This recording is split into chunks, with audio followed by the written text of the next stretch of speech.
part 2 of reintroducing A Course in Miracles and reconciling with the law of attraction and how does it all work. And I just listened to the first part and oh my God, you guys, that's like really good. I didn't make that up. Someone else had to join with me because my ego could not have figured that out. Like did not in such a way that was made sense. It was logically said. Like I couldn't have figured that out. So anyways, it ended by saying that one of the reasons we really trust A Course in Miracles is that Jesus has a very strong influence on humanity because of his historical relevance. And he's lasted throughout time, you know. Nobody has been able to quiet him, even though those who tried to manipulate his message have come and gone, and it's their powers evolved over time. But Jesus is still around, and so he's one of our teachers, and I personally really respect him and can't deny that he knows more than I do. And I have to admit that it's probably my ego that questions him. But anyway, I want to get back into the channel. Just had to share that. And also, as I was listening, because I actually got cut off at 15 minutes, so I didn't know where I got cut off, and I had to listen to it to figure out where was the end. And I had prayed briefly, asking for God also to guide me on my daughter. And as I was listening, she like came out to where I was, and like she's going for a jog, and she passed me.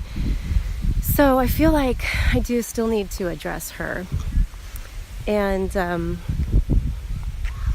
going to just try to get back into the frequency of channeling and ask about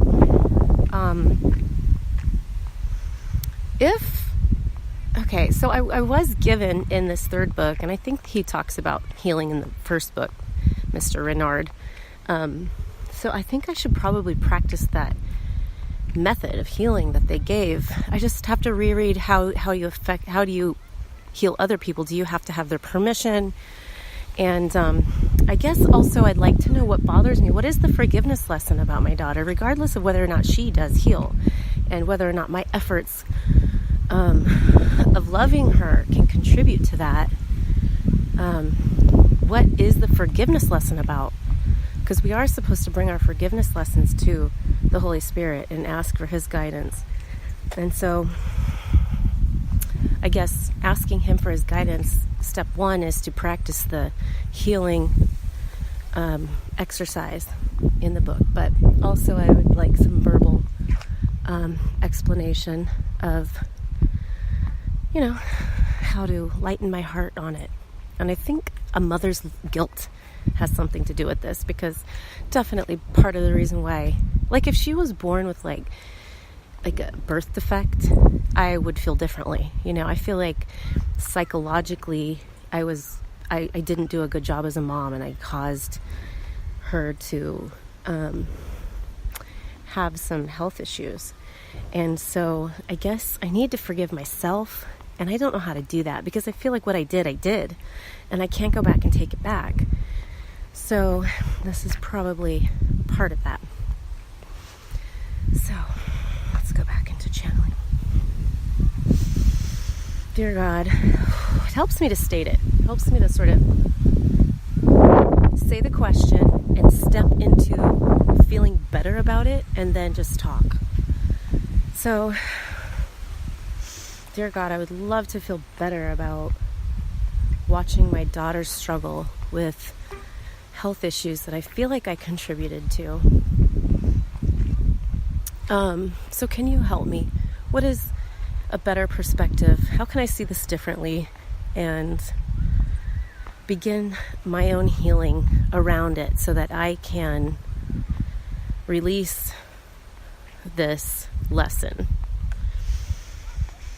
And I'm just feeling the sunshine on me right now, you guys. Like, all of a sudden, the clouds parted and the sun is just beaming down on me. And I feel like, yes, Kelly, that is exactly the intention you should have in order to hear this message. Okay, now it's getting covered up. So anyway, time to listen. Oh, sweet dear one. Ah, mother. You're not the only one to feel this way about your child. And it doesn't really matter which child it is, and it's not even really going to make you feel better to know that they stepped into this life knowing what you were capable of and the struggles that you'd have. That's not going to make you feel better, Kel.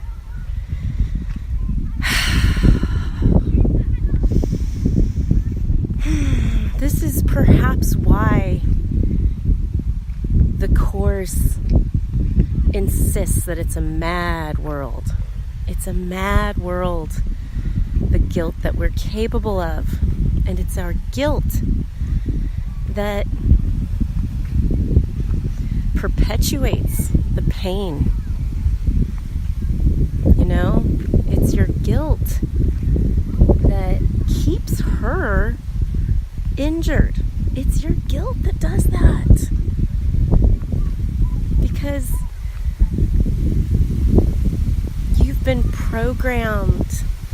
You've been programmed to hurt and to project that hurt outward. And then the outward projects it again. So what happened was, as a younger mother, you had all kinds of problems. You had all kinds of psychological, painful belief systems that caused you to act in not the highest version of yourself way. And then, yes, you did. You projected it onto your daughter, and she believed it. And then she's holding it in her body and projecting it onto others. Yeah, that happened.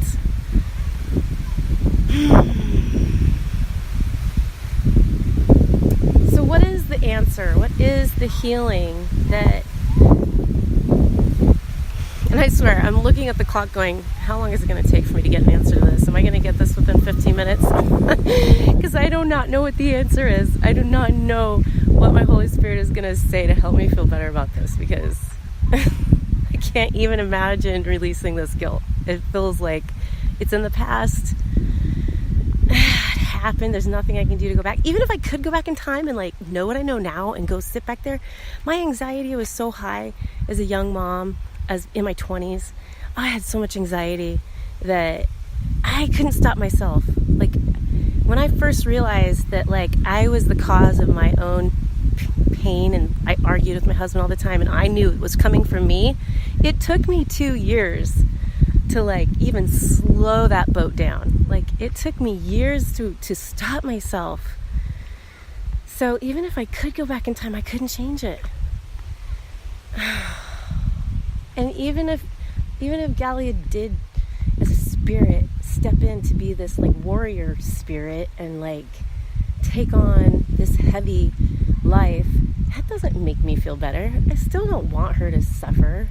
Ugh. Okay, so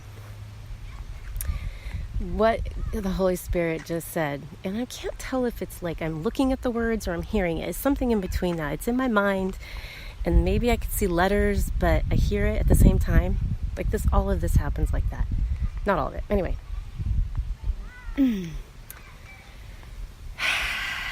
It's a mad world, and oh my God, I just forgot what I just heard. It's a mad world. Shoot. Okay, I gotta pause this. Okay. Oh, was it time doesn't exist? Oh man, I can't remember what it was. So,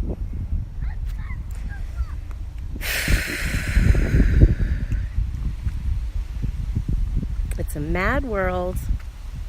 None of this really makes sense.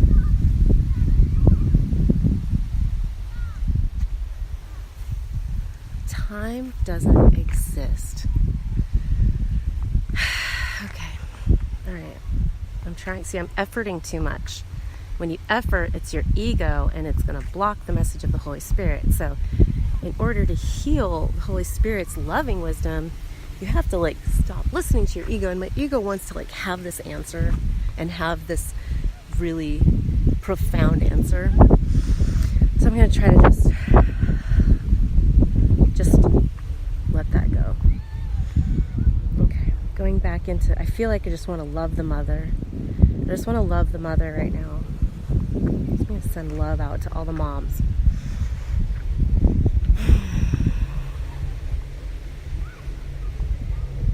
So, this isn't just a mother issue. It's a major mother issue, though. Mother's guilt.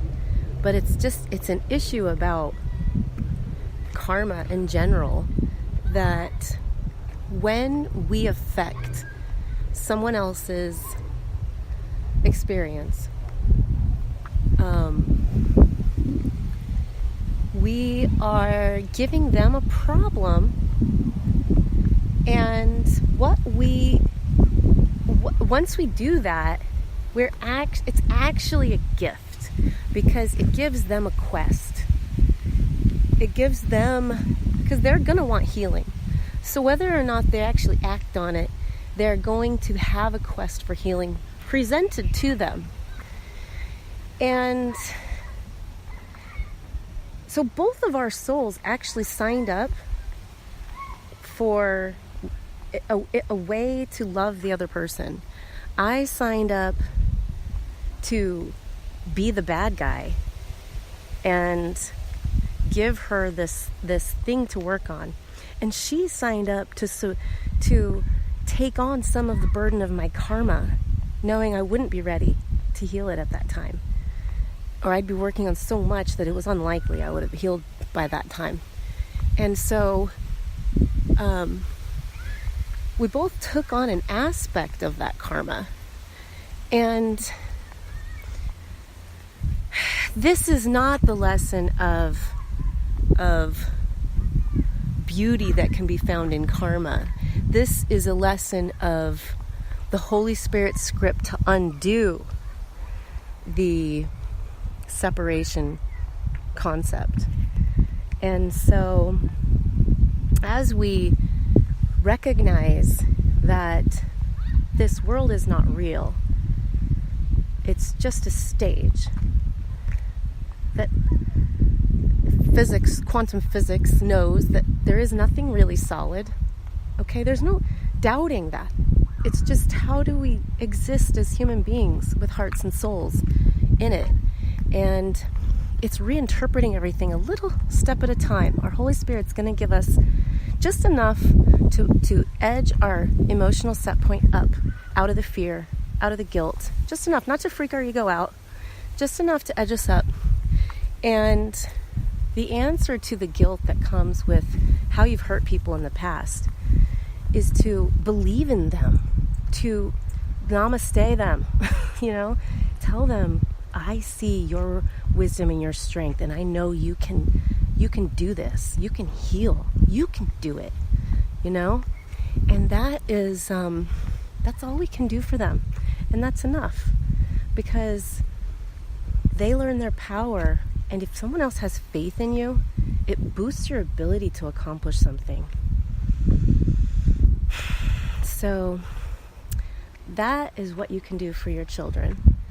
When they become adults and they're on their own, you can help them by physically supporting them, in whatever way your heart is led to support them, or believe in them and pray for them and ask your guides to guide you in how you can help them, and ask your guides to speak to their guides about helping them. And just don't do what I've done. And tell them what you think is wrong with them, and tell them how you think that they need to fix it, or you can fix it for them. That's not it. Nope. It's put the power in their court and be a supportive, energetic presence. A loving presence that believes they can do it on their own. Namaste.